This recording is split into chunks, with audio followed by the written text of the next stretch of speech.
Hello, welcome back to, or should I say hola, and Hola. welcome back to another special live episode of Green and White, brought to you by Argyle Life. Obviously, we are live from the Mediterranean coast, from Marbella, just south of Malaga. I'm joined by a man whose celebrity status makes Wayne and Colleen pale into insignificance. Be good if I could speak. Sam, down, how's things?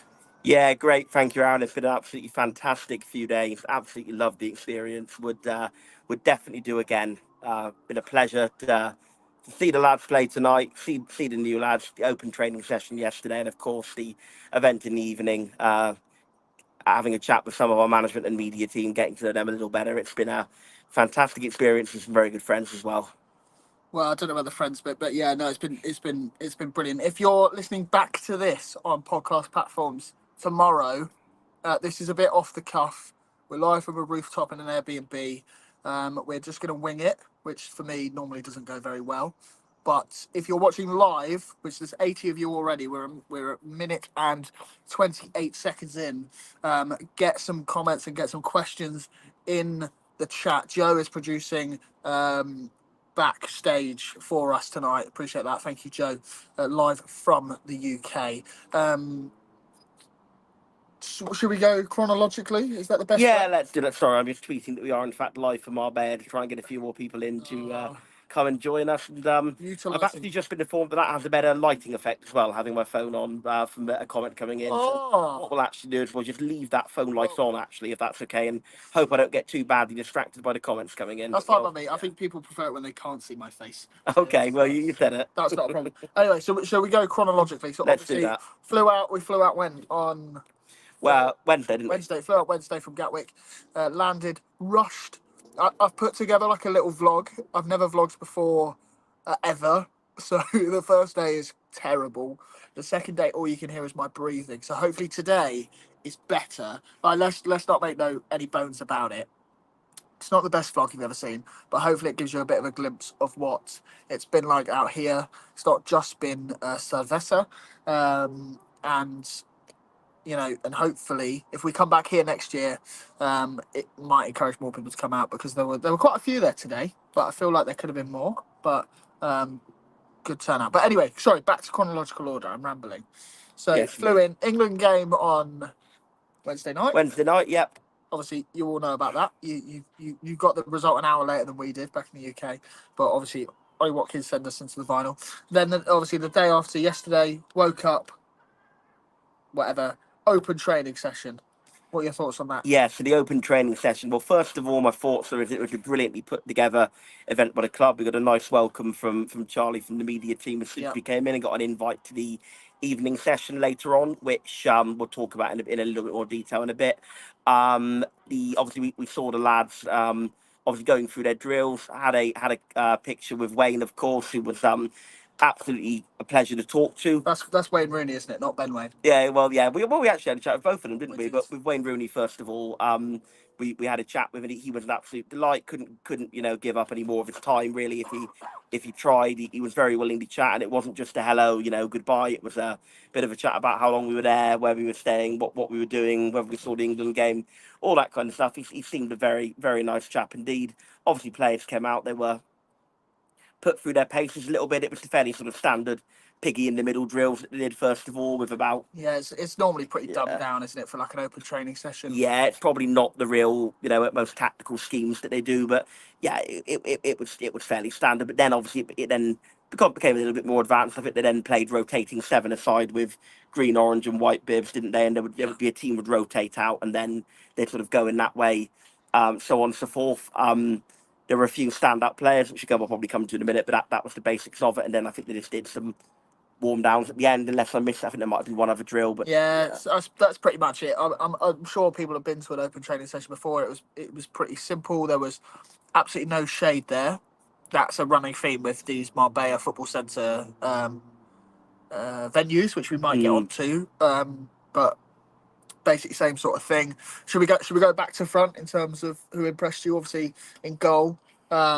Should we just I think we talk about Cooper first? Obviously there's a lot of discussion about him being not in the photos or not being here, which is nonsense, or wanting away, or obviously he's not accepted that contract, but he seems happy, seemed up for it. He seemed his normal self. Yeah. Not to say I know him personally, because of course I don't, but from whether I've seen him and his general persona around the club, he didn't seem like a man who was desperate to force a move. I think even if he does want to move, which he might do, we don't know whether he does or doesn't. But even if he does want to move, one thing I'm absolutely certain of is that he'll, as long as he's a Plymouth Argyle player, he'll give full passion, full commitment, full dedication to the cause, and the way he trained exemplified his usual standards on that one. So I think he was very vocal. I think you can really, with no respect to the other keepers, you could really tell the difference that the seven-a-side team he was marshalling had a lot more coming forward from their keeper, because that's what he is, same as when he's on the pitch in league games. He is an extremely vocal keeper.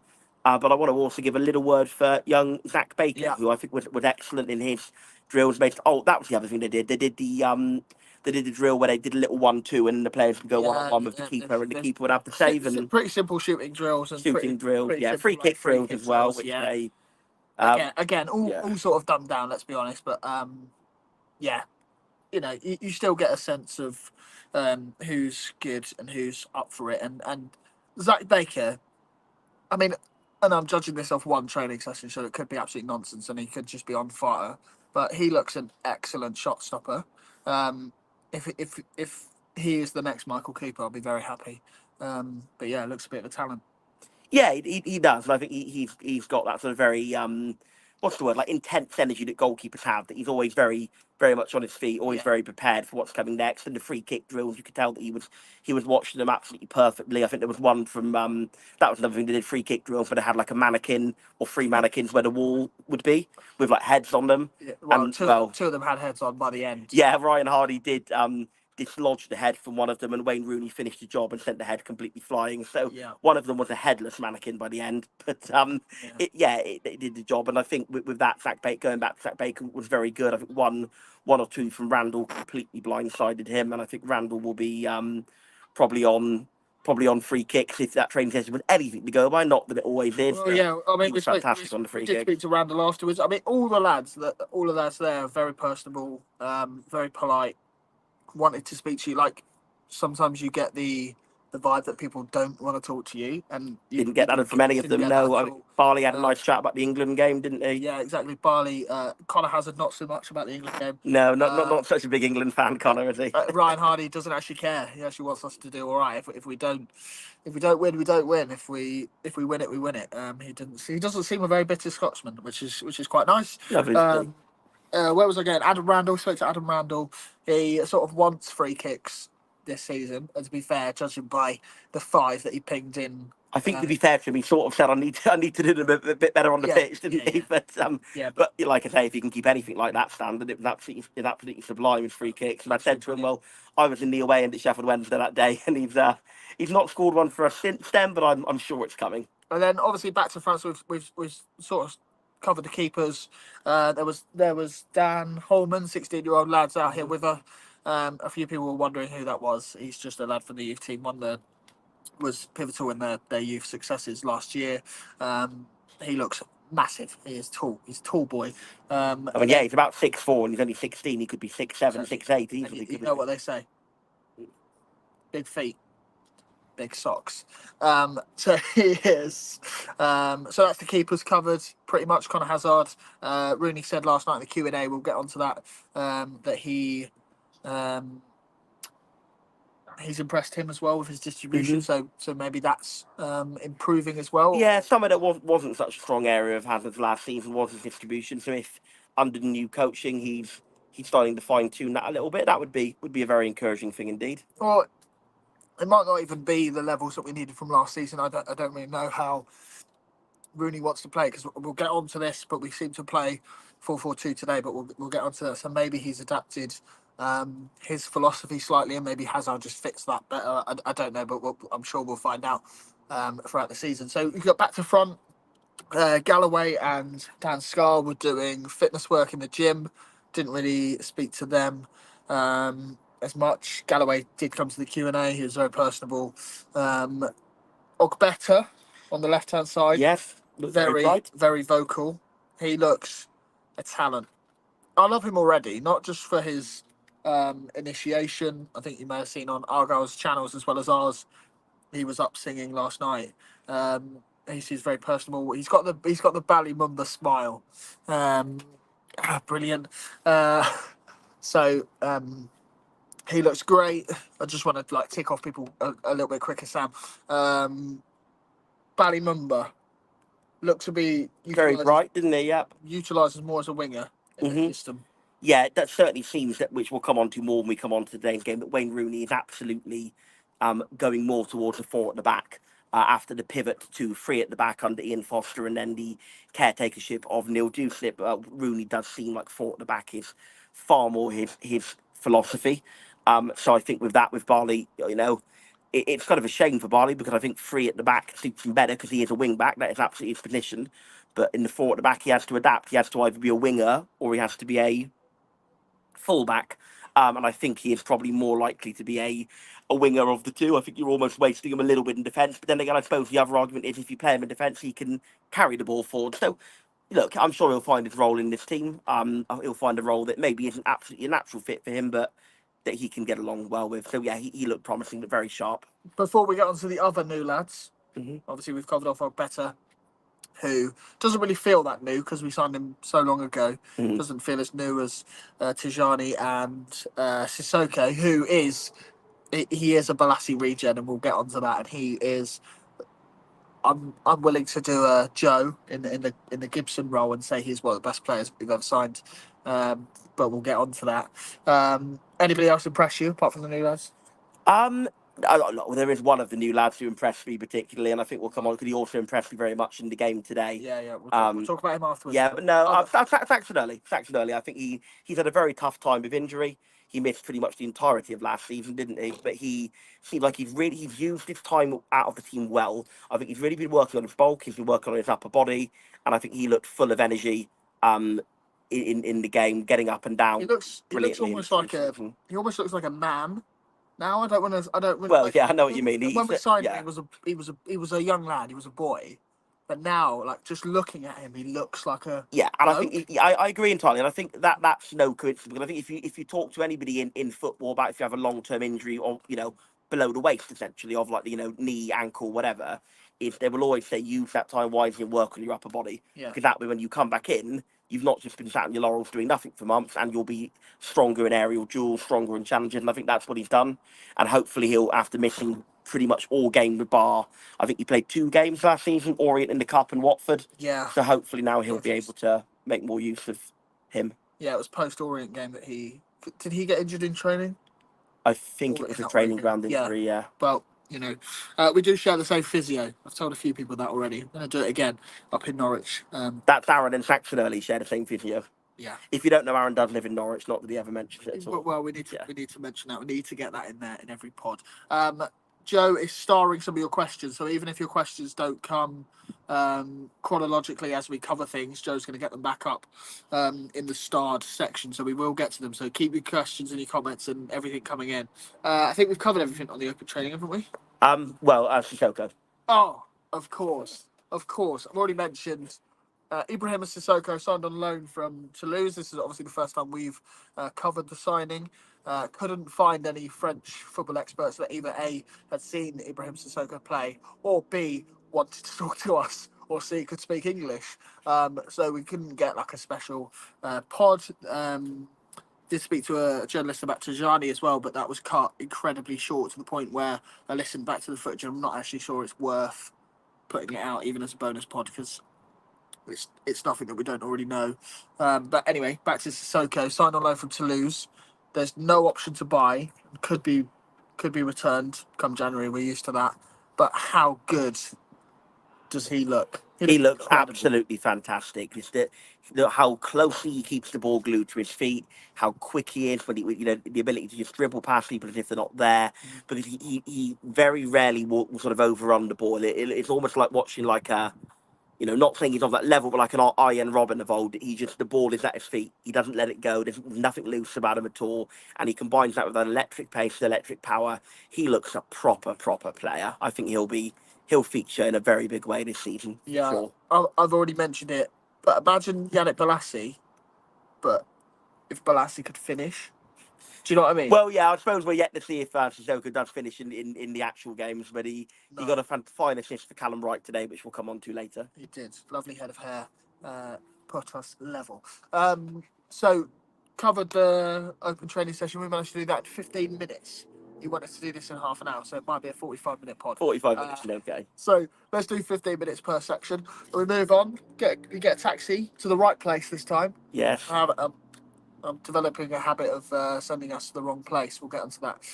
We go to Clubhouse, which is a bit of a premium venue. Oh, just a bit, wasn't it? Yeah, some of the prices in there. I think it was about €15 for like a vodka and Coke. It was quite ridiculous pricing. But luckily, Argyle were fantastic. And again, I want to just repeat that the media team have done a sterling job of this whole of this whole thing. We were again given drinks vouchers as we came in.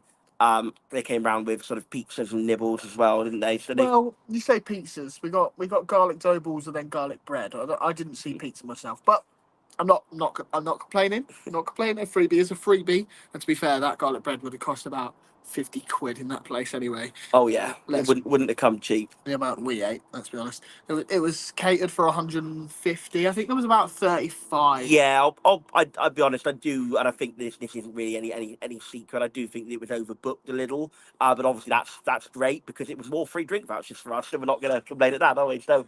But yeah, look, I think Argyle definitely maybe thought there was going to be more turning up than there was. But, that's the way we are, cost of living. And it's, people have got other plans probably. And, I think it was announced maybe a little later than other years. So not a lot of time to prepare. But we're obviously very lucky to have had the chance to come out here. It's been absolutely fantastic. But I guess that maybe not quite as many come out as possibly did come out in previous years. But, that had its benefits to make it. It was a more smaller and intimate feeling event. And I think that maybe in the sort of mingling after the event itself, the club would have maybe been a bit more guarded if there were a very large volume of people there. But with it being a smaller and more intimate sort of crowd, they were, again, incredibly generous with their time. And, great to talk to a few people on our management team after, for sure. Oh, absolutely. We'll get onto that. I'm just going to keep bringing it back to the chronological order. Mainly for the listeners that are listening back tomorrow or whenever I call it out. So obviously, first up was Bally and Joe, two right-footed wing back options. Should we say? Although we may not be playing wing backs this year, so two right-footed players. So we settle on that. Yeah, them in there. Both incredibly personable. I mean, the whole squad is, but we've already mentioned that. Yeah, we're getting on to the question of Tommy Rooney in a second. Joe Edwards spoke about Rooney being in, how he enjoys having a person with so much experience in the game, with so many contacts in the game. Says he talks about football incredibly well. Is really excited to play under him, which if somebody like Edwards has bought into this, I've bought into this, but we'll get onto that. But if Edwards is bought in, then the whole squad seems bought in, which is brilliant. Yeah, you could tell Joe Edwards is a natural leader in the group. You can just see that in the interactions. They all look up to him. They look down at him. Very unkind. 5 foot nothing. But no, 5 foot nothing, and still the best header of a ball in our squad. Well, absolutely. Well, we haven't seen Tajani header a ball yet, but yeah, maybe. And then obviously Bally, always happy, smiling. I'm not sure the club recorded the Q&A. Charlie was there and young lad. They sort of recorded on and off, didn't they? Little bit. I think there's going to be. I think there might be some clips put into the day. They're doing a day series, right? Day 4. In Malaga or Marbella. There might be bits put in there, but I don't think anybody actually recorded it. We didn't record all of it because, one, I don't just want to hold a phone for an hour. 2, it's just a personable event with 35 people. There is a Meet the Manager Q&A soon, isn't there? There is, yeah. And then, 1st of August. And I think there's a sort of after-dinner event with Rooney a bit after that. But I think both of those are actually sold out. We won't talk about the after-dinner event. Too expensive. If we thought the place last night was too expensive, maybe that Meet the Manager event is too. But people that have got tickets to the free Meet the Manager will most probably hear most of this rehashed. Yeah, Anyway. but a lot of this stuff tends to be the same stuff come up, doesn't it? But so obviously, Bally spoke about the togetherness, the group, his love for Joe Edwards, etc.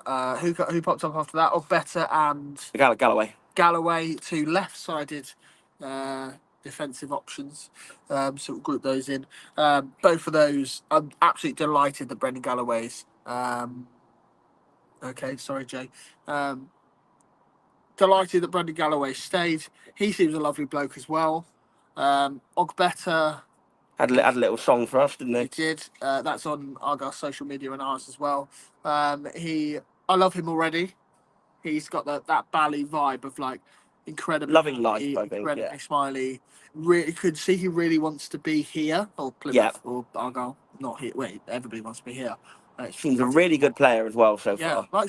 He's just very he's very vocal. I didn't expect that of him. I don't know why. Yeah, he was vocal in training, wasn't he? Again, you sort of had, like I mentioned about Cooper earlier on, you have the players with the real leaders on the pitch, and even in little seven-a-side games, the strong personalities will always gravitate towards being vocal and being leaders, even in a little training game like that. And I think we saw that with Cooper, as I mentioned. We saw it with Better as well. He was very vocal. So again, having another leader on the pitch is another thing that could be very good if that habit of being vocal does translate to the actual games, which I'm sure it will. Yeah, there's something about him when you look at him. He seems quite slight, and you just don't expect it, right? I know what you mean. I suppose Joe's quite small, and you don't expect him to be a vocal leader, and just looking at them. Nothing against small people, though. No, absolutely not. But just because you're towering over like a giant doesn't mean that we have to be prejudiced against small people. I'm not sure about that, but I think there's something about like your scars and your whatever that you expect to be like. No, I know what you mean. Big, powerful vocal leaders, whereas Better and Edwards and like I said, Cooper that really well. Obviously, on to the main one, Wazza. It was Charlie Price wanted to keep it more of a fan event. He asked Wayne a few questions. Mm-hmm. I think your question did some. Yeah, George had a question. You had a question, and I think I did as well. Well, I know I did because mine's been clipped up, and it was a really good event. We had a chat with Wayne after, didn't we, in the sort of mingling bit, but he answered all the questions very well. I thought there were sort of questions about his career, like what was your best goal you've scored, is there any team you wanted to play for, all that kind of stuff. But there were some questions about his plans for Argyle as well, about his philosophy. I think clearly attacking football is what he wants to do. He's made that clear. He wants to create an environment where players can thrive, and to some extent players have freedom. I think he's made that clear. He spoke about Mike Cooper. I think he was a little what's the word, coy maybe in the answer on that. Should we go through the important answers that people really want to know about? Obviously, Michael Cooper, we tweeted about it. I can't remember. I quoted it straight off what he said, so because I didn't want to misquote. Yeah, he said he thinks Cooper will be here this season, doesn't he? He basically said if it's down to him, Cooper will still be here. He thinks he'll still be here. He wants him here. He's crucial to how we play. But if crazy money comes in, obviously we have to answer. And I think every Argyle fan knows that.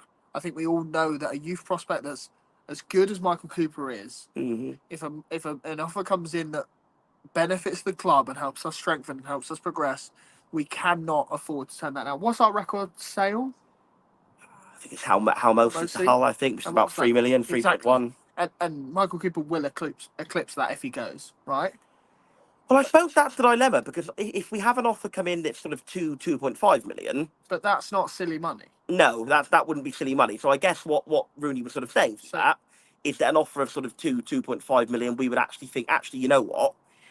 It's better that we do keep him for the season, even if we run the risk of him going on a free, because he's worth more to us for one season than 2 million in the coffers is. But now, if it then becomes a question of 4 million or 5 million in the coffers, that's probably where we'd say, you know what? Thank you, Michael.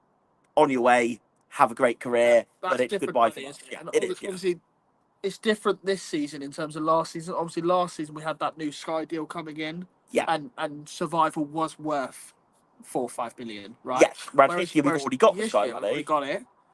If we stay up, it's not worth 4 or 5 million. It's still worth a lot. Don't get me wrong, but it's not worth the jump in income as it was previously. Yeah, because we'll have already got that money to some extent. We'll have already invested some of it into resellable assets.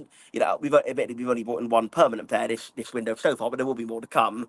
So yeah, ultimately, should we get onto that? Obviously, he said that there definitely will be more coming in. He said right back, centre back, and a 10. Did he say that? I must have missed that answer. Was that in the Q&A? Yeah, he said that he wanted a right-sided defender, looking at a centre back, and obviously we need a 10. We do need a number 10 for sure. So, but obviously it depends how we play. We'll get onto that how we play today in a minute. But which surprised me a little bit. Didn't expect us to set up like that. But it's pre-season first game. I'm not going to read too much into it. But they're the three options, or at least in my head, they are the three options we need. And I'm not sure we need a centre back, but we need a right back to compete with Joe. Who else? Yeah, so Sorinola. I think the thing is with Joe and Matthew Sorinola, I think obviously look, Joe Edwards, you absolutely know he's a club legend, absolutely bags of ability. Is he a 46 game a season starter now at the age he's at? Possibly not. And with Sorinola, I think he's had some good games for us. I kind of feel the way I'm thinking about Edwards and Sorinola is you gladly would have both of them as a number 2 for sure. But if you've both got them, that means one of them has to be number 1. I kind of feel that he might be looking at bringing in a new right back as number 1 because, of course, Joe Edwards can play centre midfield as well, so he provides that cover there. So I wonder if there is just a chance he might look at bringing in a new right back, and possibly Sorinola might be surplus to requirements if that were to happen, and Joe would just be right back in general cover. But yeah, without wanting to be disrespectful to Joe or Matty, both of whom had a great part in keeping us up, I'm not sure how comfortable I'd feel going into the season with those as our only 2 right back options. I do think we'd like another option in there, especially if we're going to play that back 4. Yes, indeed. In a 5. Sorinola going on his crazy runs, I'm happy with. Yeah. Joe providing that solidity with a centre back behind him in case he does get caught for pace, I'm happy with. But with a 4, I'm with you. Need a right back and obviously a 10. Other questions that he answered. Well, it was my question. Should we come on to that? Yeah, let's come on to your question. You can answer your critics. You were shot down by the man himself. You questioned his stint. Well, look, I'll give a bit of context. I felt that as much as we are now all positive and all on board, the initial reaction to the appointment wasn't so good. And I kind of felt that somebody had to ask the question. Well, actually, so just to jump in, I don't think we're all on board. We're on board. Yeah. But I don't think the fan base is completely sold. It was a bit of a... I think we're still at a 70-30. Okay, when I say all on board, I mean, when I say all on board, what I mean, what I mean by that is we've all agreed to cast a reservation. That doesn't mean we all think it's the most amazing appointment ever and we're going to go up. I think it means that we've all agreed to cast whatever reservations we might have to one side and give them a fair crack at the whip. But I think that in that sense, we have all got on board. I think, barring maybe one or two who are still very vocally negative, but in the sense that we're willing to give them a chance, yes, we are all on board. But I think what I had to ask, what I think somebody had to ask, was the question about his past record. Yeah. Because, as Simon Hallett said, it's not great in some regards. So what I said was he did a great job at Derby County in difficult circumstances, which I do think is true. Some people say, oh, well, he's still got them relegated. But having looked more into detail on that and how many youth players they had, how many players they had who were completely over the hill, how many injuries they had with a paper-thin squad, I think to even get them within touching range of survival, given a massive point deduction, was a good job. So I said, look, he did a good job at Derby County, DC United and Birmingham not so much. And his answer really impressed me, because I was sort of expecting him to sort of give the answer that Simon Hallett gave. And if anybody wants to hear that answer, we have tweeted it out. We have. I sort of expected him to give the answer that Simon Hallett gave, which, again, that's not being disrespectful to Simon Hallett's answer, but the answer that Simon Hallett gave was, well, look, yes, there have been some issues with his record, but it's maybe a bit better than we thought in some regards, and we believe that Argyle is a much better club, much better culture than the Thrive. And whilst he did get that answer to some extent, he did something I didn't necessarily expect him to do, which was he really passionately defended his record at DC United. And that was the best answer I could have hoped for getting, because he actually said, well, you know what?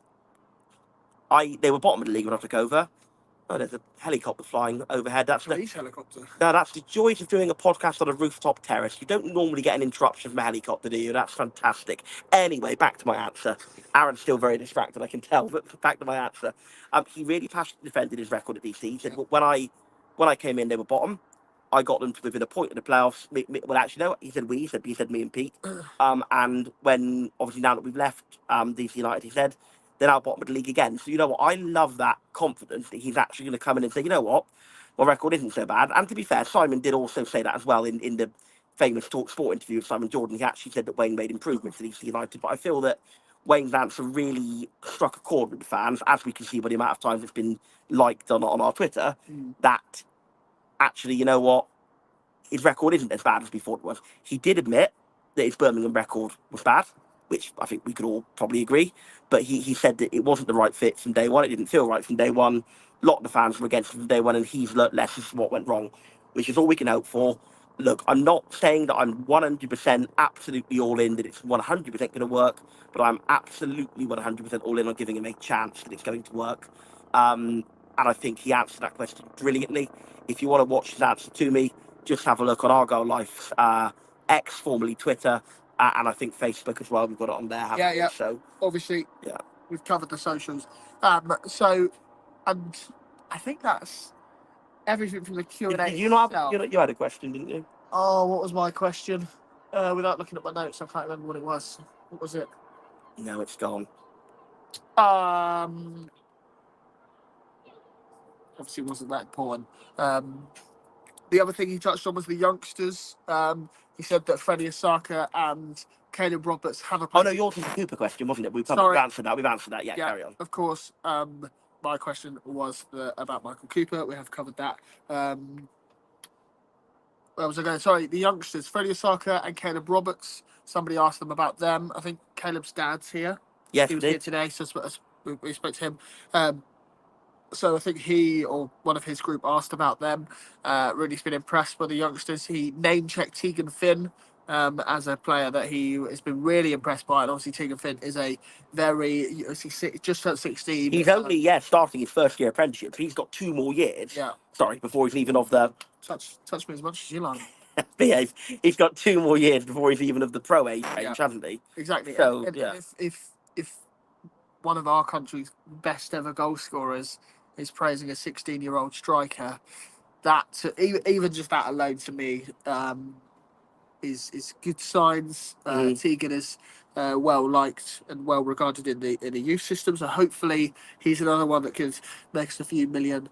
Obviously, I want to see him score goals for Argyle first, obviously, but a few million after that. Was it Tegan today that was in a sling, we think? Yes, he landed awkwardly in training and had to go off. We saw that, didn't we? And unfortunately today, poor lad has got his arm in a sling, so I think he's going to be out of action for certainly the rest of the tour and possibly, but possibly the rest of pre-season, I would say. Yeah, but, which is actually a real shame. Mm-hmm. So obviously on to the game. Oh no, let's just talk we, about last night. Obviously we stayed behind and had a few mahoos. Yes, well, but as I said earlier, the advantage of the club slightly overbooking was the fact that we got lots and more of the drinks vouchers, courtesy of the fantastic people at Plymouth Argyle, and we had a few glasses of Carver and Mike. Yeah, so actually, sorry, beer I want to get to that, Sam. Mm-hmm. I want to talk about your first 3 drinks. I did tweet this. Your first 3 drinks were a pina of the day. You hadn't drunk before that, I don't think. No, I don't. You had a pina colada followed by a glass of Carver. You paid for the pina colada. I must add, because the club weren't covering that. No, not the cost of them. No. We don't want to go drive illustration again. Not in that place. A glass of Carver followed by a Jaeger bomb, which you also spent €8 on. 7. Okay, I mean, no, not too bad for the place we were in. I'm very interested in that mix. Well, the pina colada was just, I fancied the cocktail because I like cocktails. Yeah. The Carver was because I don't like beer, and it was wine or Carver, and I thought probably Carver of the 2. Okay. And the Jaeger bomb was because there was somebody selling them, and she was bugging us so much, I took pity on her and bought one. Okay, so there you go. I just thought it was a very eclectic mix. Yes, it certainly was. Did provide some good content, the pina colada pun. Sorry, where are we going with this? So we spoke to be honest, I can't really go into detail about what I said, mainly because I don't remember it. So we spoke to basically everyone. We spoke to Galloway Olbetter, Neil Juicenip, Pete Shuttleworth, who impressed us. Very, very nice bloke. He seems very in with Wayne Rooney because he is. He seemed to enjoy just being with Argyle fans. Seems to really enjoy being at the club so far. I appreciate his time in Plymouth is obviously very limited thus far. Who else? Obviously, we spoke to Kevin Danskeville. We spoke to Kevin Danskeville. Kevin Danskeville's My Argyle Life coming soon, and there might be another one as well that we'll discuss once it's officially confirmed. We got the go ahead last night, but once it's officially confirmed on paper, we'll get that one to you, which is a big one. It's a huge one. It's a huge My Argyle Life, which should be good. But obviously the Kev one, the Danskeville one, is going to be great. Honestly, I cannot put into words how much I love Kevin Danskeville. Like, as a man, as a person, not like, forget the football, forget how much he loves the club, forget how much he sells the club to every player, forget how much every player loves Kev, forget how much Rooney loves Kev. Everybody loves him. Everybody thinks he's brilliant. He is the nicest man on earth. He is Mr. Plymouth Argyle for a reason, and if the club ever get rid of Nance, I'm done. I'm done supporting Plymouth Argyle Football Club. Hero, what a man. I don't think that's going to happen. I think he's so absolutely well loved and so well liked within the club. Absolutely. I don't think that's going to. If that does happen, I'm done. I'm walking away. Which, to be fair, some of the listeners might enjoy. We'll never give you away. Anyway. But obviously, we spoke to Wayne and Colleen. Yes, Colleen, of course, was there as well. He had and Kai. Colleen and young Kai with him as well. Yeah. Kai paid for our darts. Thank you, Kai. He left the darts machine. He did leave a bit of credit in the darts machine, didn't he? Yeah. 60 quid an hour. Oh. Thanks, place. Kai. Yeah, appreciate that. That place is just incredible. Yeah. I mean, Rocky was a bit short, but anyway. Yeah, goodness knows how people can actually just go on holiday and go to places like that because they've got more money than sense.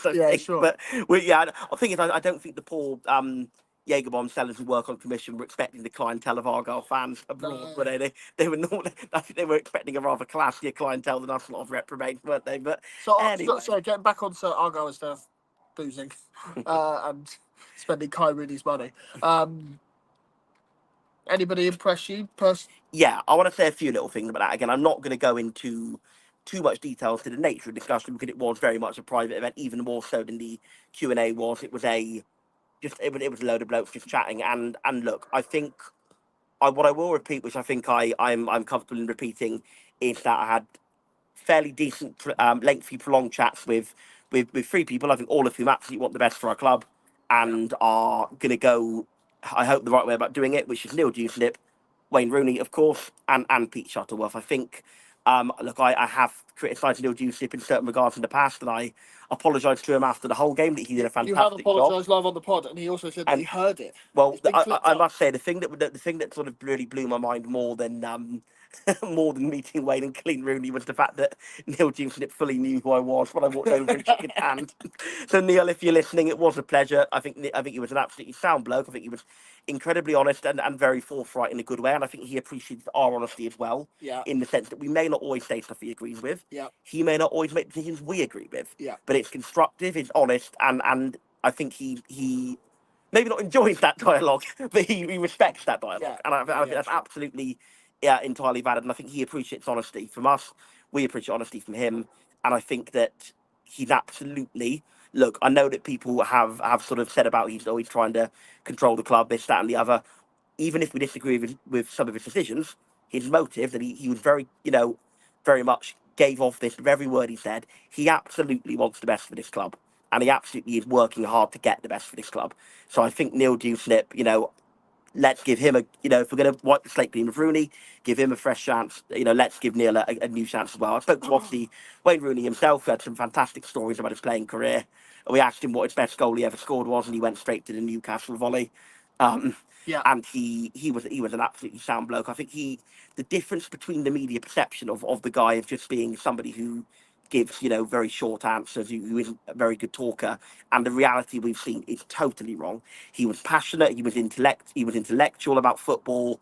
He was a lot. He still had his sarcastic quips. He did, yeah, but I think he was a lot more natural speaking when there wasn't a camera shoved on him. Yeah. And I think that bodes well for... Aren't we all? Aren't we all, exactly? Well, apart from us, obviously we're complete professionals, aren't we? Well, I mean, a couple of Argyle fans we saw thought we were media trained. Well, yeah, goodness knows how. But and the third one I mentioned is It's Peter Shuttleworth, and I think he was. Oh, you're going Peter, are you? Well, I think it's officially Peter. He Yeah, George is one of our travelling party on the screen now, telling us to grow up and get back to the bar.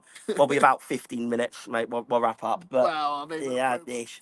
Yeah. Go I want to just quickly. Pete Shuttleworth. He brought us drinks. He spoke to us in detail about his experiences, his life in football, and how his dynamic with Wayne works. Which again, I'm not going to go into any great detail because it was a private discussion. But what I want to say is this: Wayne Rooney and Pete Shuttleworth, and obviously Neil Jewett, but certainly Rooney and Shuttleworth coming in for the first time.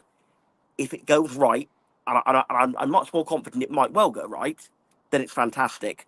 If it doesn't go right, then I think it won't be for lack of trying.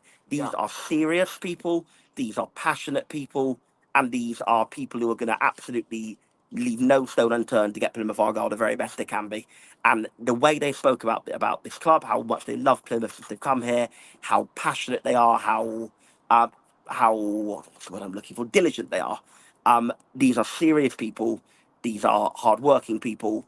They're not going to give anything less than 100%. And if it doesn't work out, it won't be for want of trying. And I said that to all three of them. Yeah, there's a couple of things I want to add on Wayne himself. Q&A, very personable. He's obviously, I get that he's got media training. I get that, but like one-on-one, without the cameras, talking to him, he's like, you can just tell he just wants to be a normal bloke.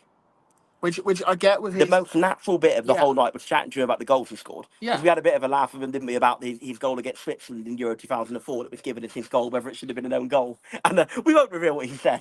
But, officially, it was given as his goal in the record books, and that's all we're gonna say. Yeah, I mean, I don't think it was his, but whatever, fine. Yeah, so he seems very personable. I know I've been critical of Wayne Rooney. I was very critical of the appointment. I made that very clear last night to a few people as well. And I understand, and they understand why we were. They understand why the fan base were. And I think this has all been put out anyway on their official channels anyway. They understand some of the confusion on the appointment.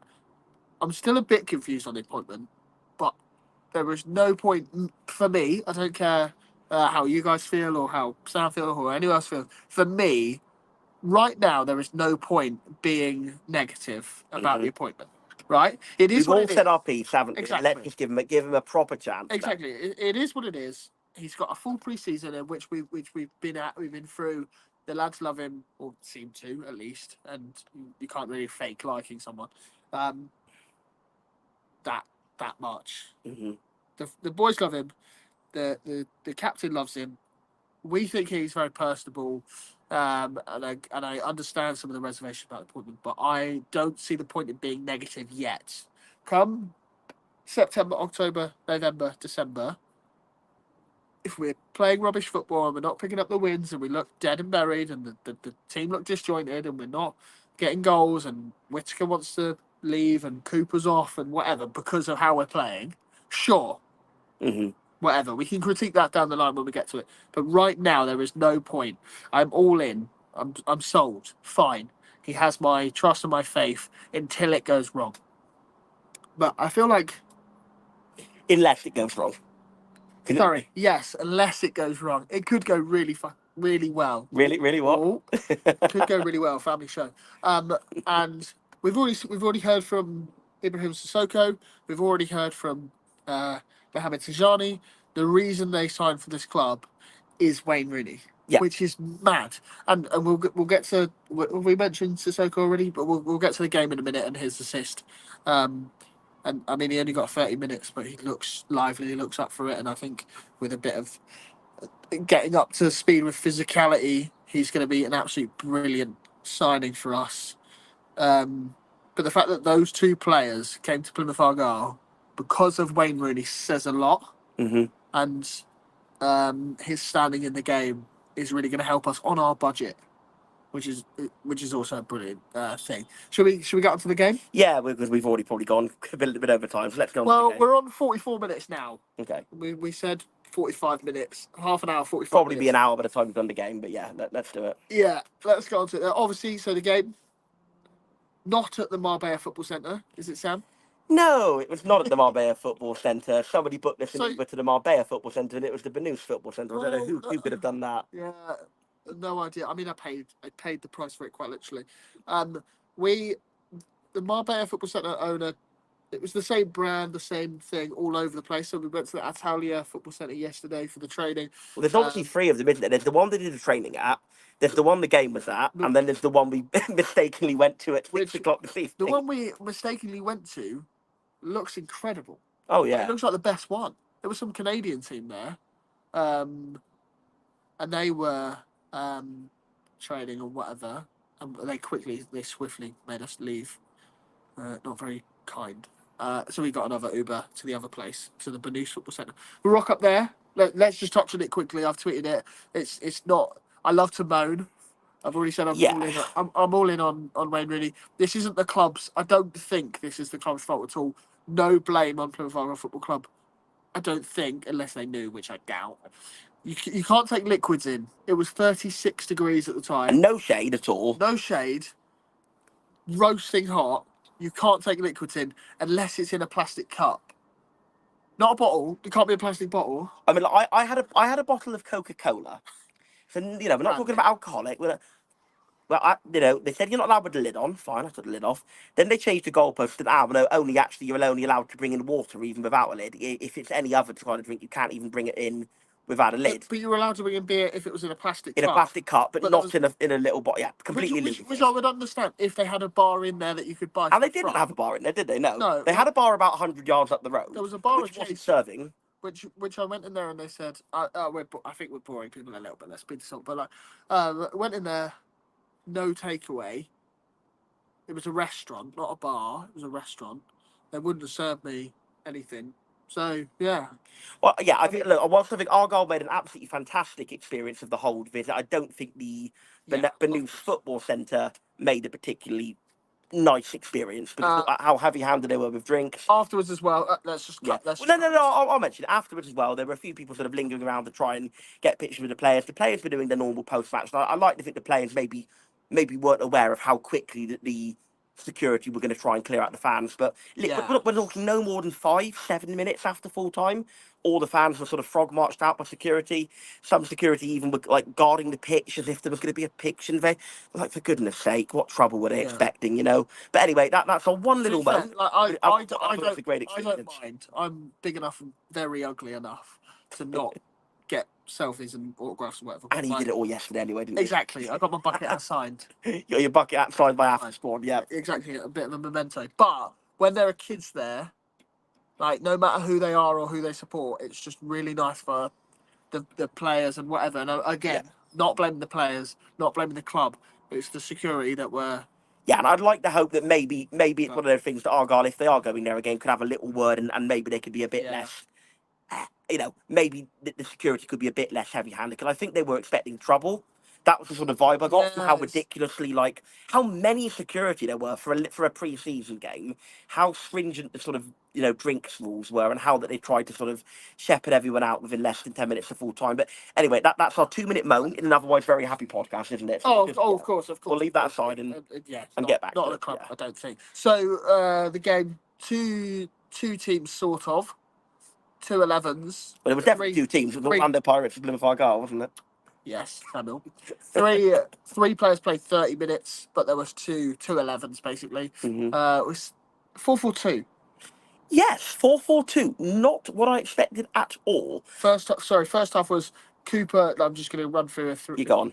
I can't remember the teams exactly, but Cooper, Mumba, who played first? Yeah, it was Bundu and Mumba as the wingers. It was Randall and Roberts and CM. Indeed. Sorinola, Plegafuelu, Gibson. Who was left back first half? Saxon Early. And then it was Wayno and Tajani up front. Wayno. And then obviously Asaka played for the middle third of the game for Bundu, and Sissoko played the final third of the game, coming on for Asaka. Yeah. And then otherwise it was Hazard. It was Edwards first half, Sorlow the second, wasn't it? Yeah.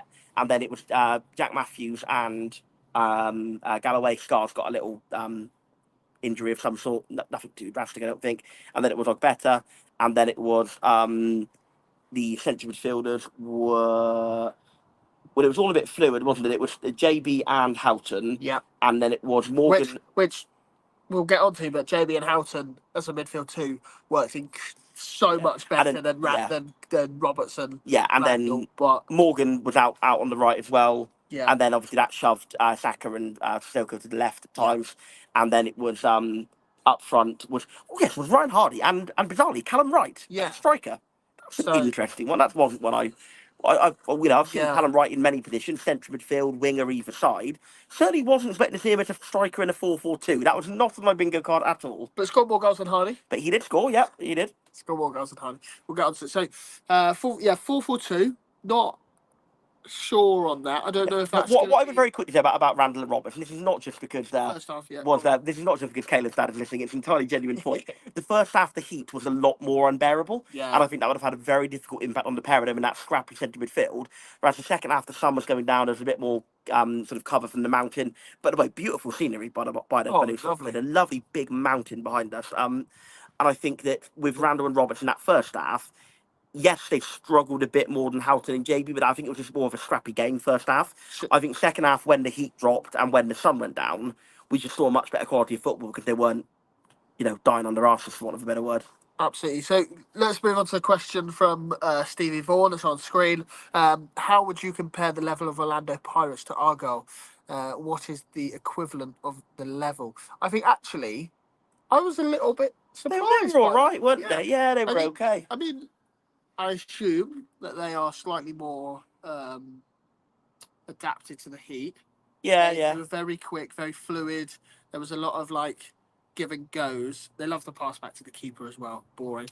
But they seem fairly similar to us on the I would say they were kind of lower championship, high league standard. Yeah. They weren't bad at all. Look, they came second in the South African League. They're not going to be mugs, are they? But were they on the level of the very best teams we're playing this season? Probably not. Were they on the level of some of the weaker teams we're playing this season? I would say so. Yeah, I would say so. And I think look, like I said, the first half hour, the first half overall really, but certainly the first half hour was very, I think, dull on account of the heat. Neither team really got much of a passing play going. But we did have some chances. I think Wayne and Tijani both had chances they might have felt that they could have done better with. Yeah. And then obviously there was a real flurry of goals there, wasn't there? They went 1-0 up.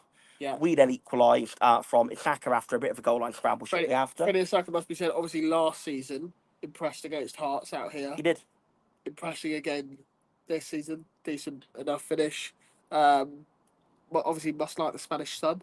Yes, he's fantastic today, and I think against Hearts as well. I think he only played half an hour, but he probably was, I would say, my man of the match for Argyle because he scored the goal for the first. Yeah. Obviously, you go back to chronological order, and I think we scored our first within about a minute of them scoring their first. Yeah. And then I think with about a minute of that, they got the ball down the other end, won a corner, and some slightly haphazard defending from the corner saw them poke the ball in. So that was then 2-1 to Orlando Pirates. And then obviously second half, we came out very, very bright indeed, got a penalty very early in the second half, which Ryan Hardy unfortunately missed, but Saka won the penalty.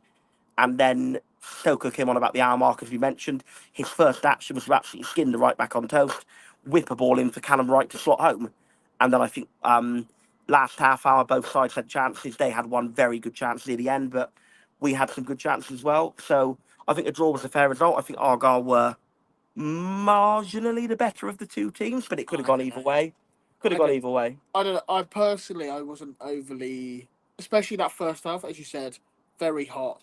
A bit of we were sort of losing that midfield battle, and to be honest, Caleb Roberts and Randall aren't really battling. They're not gonna.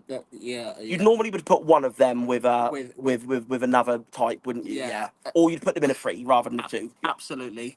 I'm not overly impressed by any of it, but that I don't care. I don't care that I'm not impressed. It's the first game of pre-season under a new. And at the end of the day, I know it's a cliche, but it is about fitness. Exactly. It really is about fitness. They're a lot fitter than I. Yes. I wouldn't have been able to run around for 45 minutes in that heat. We could barely stand for 45 minutes without refreshments, could we? So it's absolutely brilliant that we get to we've joked. Well, I suppose we've joked, but I'm being serious about this being like our European away day. This is our Europa Conference qualifying round, and it's absolutely brilliant to be here to play people like Orlando Pirates. There's been a few comments coming in from those in South Africa or follow the Pirates, and it's been really good in terms of the game wasn't great, but the trip's been great. Mingling with players has been great, and like I said, the result of the performance and everything today doesn't excite me, but I'm also not bothered because it's minutes, it's fitness, it's a new coach, it's a new system, it's a new style of play, it's whatever. It's a draw in pre-season. Had we gone and lost that 3-4-0, I'd be worried. Or not worried, but again, Even then, it's Yeah. fitness. Isn't it? You see some crazy results in pre-season, like the one.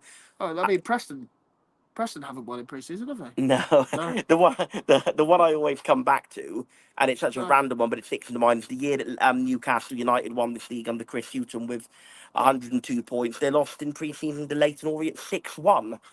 So, even then, yes, I agree it would be a bit more, because even then it's primarily about the fitness. I think all the conclusions we can take from this are very much tentative conclusions, aren't they? There's nothing I've taken from this game that I'm going to absolutely bet my house on. There are some things that I think, he looks like a player, or those two would be good together, or those two would not be so good together. But none of those are opinions that I would be confident on. They're very much tentative opinions. Would you agree? Yeah. Should we round this up then? Should we answer some of the questions? Yeah, let's do some Q&As, then we'll shoot. Oh, that helicopter's back. That's exciting. Let's answer some questions on the Q&A, and then we're going to get back to the Irish bar. Please. First question, Long as it's not Sam. shut. Matthew Waterworth. Who impressed you the most? Who was the biggest surprise? Impressed me the most, I think I would already say Sissoko. Yeah.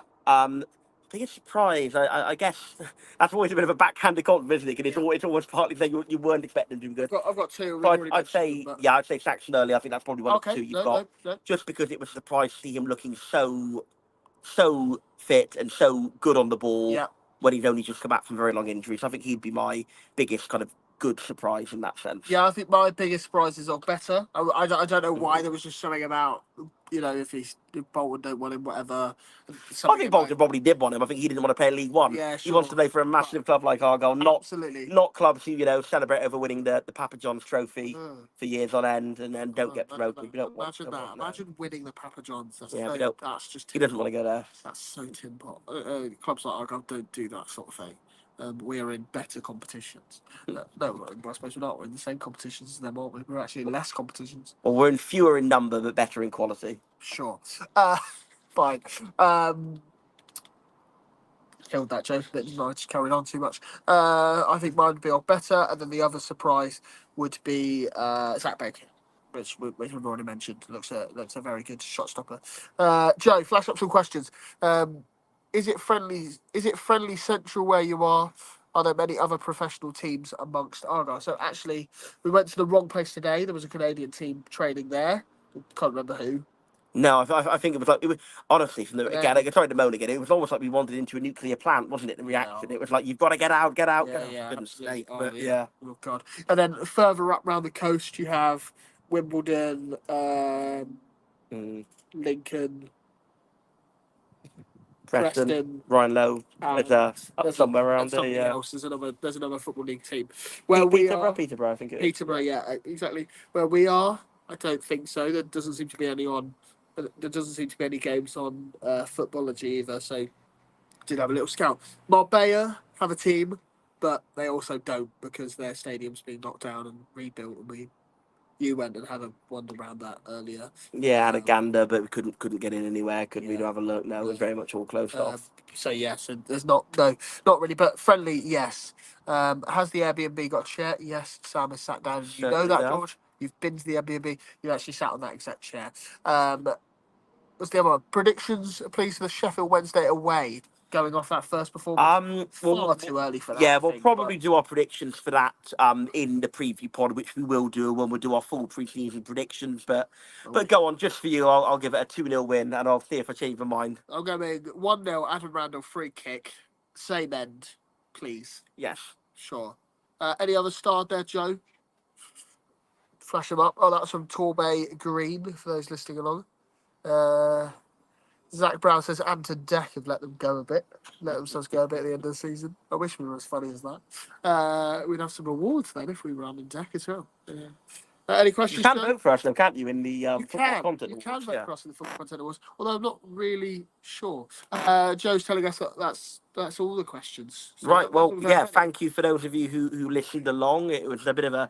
It's our first ever in-person pod, and it's Yeah. our first ever pod recording on a phone, and with these little microphones. So I really apologise if we were stilted or if the quality was terrible, but I hope we were okay. Well, yeah, I mean, we're like tethering off my mobile data. Obviously, as we've already mentioned, live from the coastal region of Marbella. Yeah, we're on the flight home tomorrow, aren't we? So we're going to go out and have a couple of drinks, nothing daft, and then it's. Bang on 1,000 people watching live, which is absolutely mad. Yeah, sorry, interrupted you there. We're flying home tomorrow, so we're going to enjoy tonight. We're going to go back out to the bar. We are done. Yeah, I think we're about done, and yeah, flying back to England tomorrow. Yeah, Yeah, exactly. Let us know. I mean, Andy's already commented there. Let us know if you prefer this like in person set up. The My Argyle Life with Kevin Nanscombe that we're going to set up. We're going to do that in person. We just think it's a bit more conversational. It's just a bit easier. I can butt in. We might have better lighting for Kevin Nanscombe, hopefully. We're not going to do it in the middle of the night. No, absolutely. Well, it might. Well, we might, yeah. He might enjoy that. But anyway, please remember to like, comment, subscribe, all that good stuff. Follow us on, what are we on? Instagram, Twitter, TikTok, Facebook, Bebo, MySpace. We're definitely not on Bebo and MySpace, are we? Oh, I don't know. Might be. And obviously subscribe on YouTube. I think we're done. Do you want to end it, Joe? Can you just end that for us? Oh.